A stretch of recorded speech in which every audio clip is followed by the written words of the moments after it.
Hello everyone, అందరికీ నమస్కారం అండి. మీకు ఎప్పుడైనా కారంగా తినాలనిపించినప్పుడు ఇలా పెప్పర్ చికెన్ ట్రై చేసేయండి. సూపర్ ఉంటుంది. వేడి వేడి అన్నంలో నిమ్మకాయ పిండుకొని తింటే అబ్బా, ఆ టేస్టే వేరు. ఎలా వండానో చూపిస్తాను, చూసేయండి.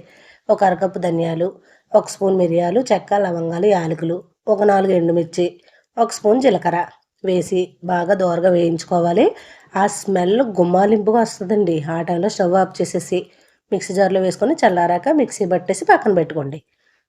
అదే కడాయిలో కూరకు సరిపడగా నూనె వేసుకొని 2 మీడియం సైజ్ ఉల్లిపాయలు కట్ చేసుకొని అందులో వేసేసుకొని ఒక 4 పచ్చిమిరకాయలు, ఒక రెమ్మ కరివేపాకు మొత్తం అంతా ఒకసారి కలిపేసుకొని మూతపెట్టి మగ్గించుకోవాలి. ఇవి మగ్గేలోపు అల్లం పేస్ట్ ఫ్రెష్గా రెడీ చేసేసుకుందాం. కొన్ని వెల్లుల్లి రెమ్మలు, ఒక ఇంచు అల్లం ముక్క వేసుకొని మొత్తం దంచేసి పక్కన పెట్టేసుకోండి. ఫ్రెష్గా వేసింది బాగుంటుంది కదా, అందుకని ఒక స్పూన్ వేసుకొని పచ్చివాసన పోయేంత వరకు కూడా వేయించుకున్నాను. ఈ విధంగా వేగిన తర్వాత మనం ముందుగానే కడిగి పెట్టుకున్న మాంసాన్ని అందులో వేసేసుకుంటున్నాను. ఒక స్పూన్ పసుపు కూడా వేసుకుంటున్నానండి. కలపడం కోసం వీలుగా అవ్వట్లేదు, కొంచెం పెద్ద తీసుకోవాల్సింది. ఇది అర కేజీ కూర అండి, అయినా చిన్న కళాయి సరిపోలేదు, అందుకని పెద్ద దినుము తీసేసుకొని అందులో వేసేసుకున్నాను. మొత్తం అంతా ఒకసారి కలిపేసుకున్నాను. మనం ప్రత్యేకంగా నీరు వేయనవసరం లేదండి. చూస్తున్నారు కదా, ఈ విధంగా నీళ్ళు వస్తున్నాయి కదా, ఇవి మొత్తం కూడా ఎగిరిపోయే వరకు ఉడికించుకుంటే సరిపోతుంది. ఇప్పుడు రుచికి సరిపడగా సాల్ట్ వేసుకుంటున్నానండి.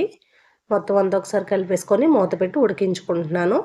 అందులో నీరు దగ్గర పడే వరకు కూడా ఉడికించుకోవాలి. ఇంకా కొంచెం నీళ్ళు ఉన్నాయి అన్న టైంలో మనం ఇందాక మిక్సీ పట్టుకున్న మిశ్రమాన్ని అందులో వేసేసుకొని మొత్తం అంతా ఒకసారి కలిపేసుకోవాలండి. మీకు కలర్ నచ్చకపోతే కనుక కారం వేసుకోవచ్చు. కాకపోతే మనం మిరియాలు, ఎండుమిర్చి అన్నీ వేసాం కదండి, కారం సరిపోతుంది. చూడడానికి ఇంపుగా ఉండకపోయినా రుచి బాగుంటుంది. కొత్తిమీర జల్లేసుకొని మూత పెట్టి మగ్గించుకోవాలండి.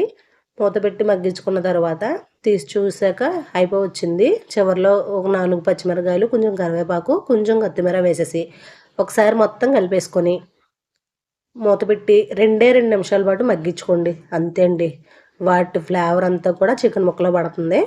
కూర కూడా టేస్ట్గా ఉంటుంది. ఆ స్మెల్ వస్తుందండి, ఇల్లంతా గుమ్మలించేస్తుందంటే. చూస్తున్నారు కదా, ఈ విధంగా అయింది. ఈ చికెన్ కర్రీ కాంబినేషన్లో పప్పుచారు, వడియాలు నంచుకొని తింటే ఉంటుందండి.